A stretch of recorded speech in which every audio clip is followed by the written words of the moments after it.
Hello అందరికీ. పాలకూర పప్పులో వేసుకుంటాము, లేకపోతే డీటాక్స్గా చేసుకుని తాగుతాము. ఇంకా పెసరపప్పు పాలకూర వేసి కర్రీగా చేస్తాము. అట్లా చాలా వెరైటీస్లో చేస్తాము. అవన్నీ బోర్ కొట్టినప్పుడు ఇలా ఒకసారి ఉడికించిన గుడ్లతో పొరుటులాగా వేసుకున్న చాలా టేస్టీగా ఉంటుందండి.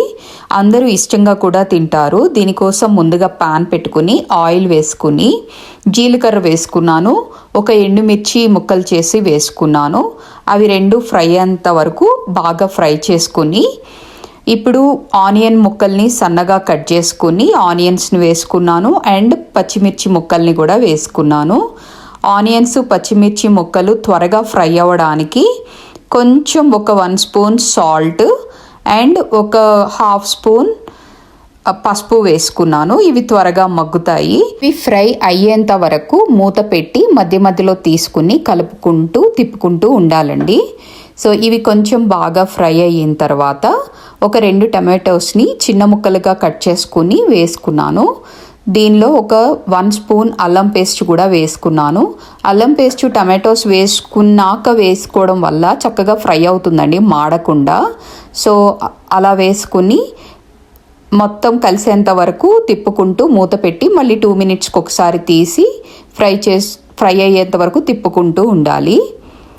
ఇది కూడా బాగా ఫ్రై అయిన తర్వాత ఇప్పుడు సన్నగా కట్ చేసుకున్న పాలకూరని ఈ ప్యాన్లోకి యాడ్ చేసుకోవాలండి. సో మొత్తం చాలా ఎక్కువగా కనిపిస్తుంది ముందు, అది ఉడికిన తర్వాత చాలా తక్కువ అయిపోతుందండి. సో మీకు ఎంత క్వాంటిటీలో కావాలో అంత క్వాంటిటీ. నేను 1 LB బాక్స్ బేబీ స్పినాచ్ దొరుకుతుందండి కాస్కోలో, ఆర్గానిక్ 1ది. సో అది సన్నగా కట్ చేసుకుని వేసుకున్నాను. 1 బాక్స్ మొత్తం స్పినాచ్ యాడ్ చేశాను. ఇది మంచిగా కలుపుకుంటూ 2 మినిట్స్కి ఒకసారి మూత పెట్టి కలియబెట్టుకుంటూ తిప్పుకుంటూ ఉండాలండి. పాలకూరలో కూడా calcium, vitamin A, fibre, iron, protein అన్నీ పుష్కలంగా ఉంటాయండి. మన రెగ్యులర్ డైట్లో దీన్ని ఉంచుకోవడం వల్ల చాలా హెల్తీ బెనిఫిట్స్ ఉంటాయి. ఇప్పుడు నేను కరివేపాకు, కొత్తిమీర సన్నగా చాప్ చేసుకుని దాన్ని కూడా కూరలోకి యాడ్ చేసుకుంటున్నాను. అండ్ ఒక 1/2 స్పూను గరం మసాలా యాడ్ చేసుకుంటున్నానండి. కరివేపాకు కూర అయిపోయే ముందు ఒక 5 మినిట్స్ ముందు మనం యాడ్ చేయడం వల్ల ఆ ఫ్లేవర్, కొత్తిమీరతో పాటు యాడ్ చేస్తాను నేను ఇప్పుడు, ఆ ఫ్లేవర్ చాలా బాగుంటుందండి. ఇప్పుడు ఒక స్పూన్ కారం వేసాను. కారము, సాల్ట్ మీ టేస్ట్కి తగినట్లు అడ్జస్ట్ చేసుకుని వేసుకోండి. నేను కొంచెం వేసుకున్నాను, కర్రీ చాలా ఎక్కువ తింటాము. ఇప్పుడు ఆ కూర ఉడుకుతూ ఉండగా 4 ఎగ్స్ తీసుకున్నాను. 4 ఎగ్స్ ఇక్కడ గ్రేట్ చేసుకుంటున్నాను. సో చిన్న ముక్కలుగా అలా చేసుకున్న తర్వాత దాన్ని కూరలోకి యాడ్ చేస్తాను. 4 ఎగ్స్ తీసుకున్నానండి ఇక్కడ. ఇవన్నీ చక్కగా గ్రేట్ చేసుకుని కూరలోకి యాడ్ చేసుకుంటున్నానండి.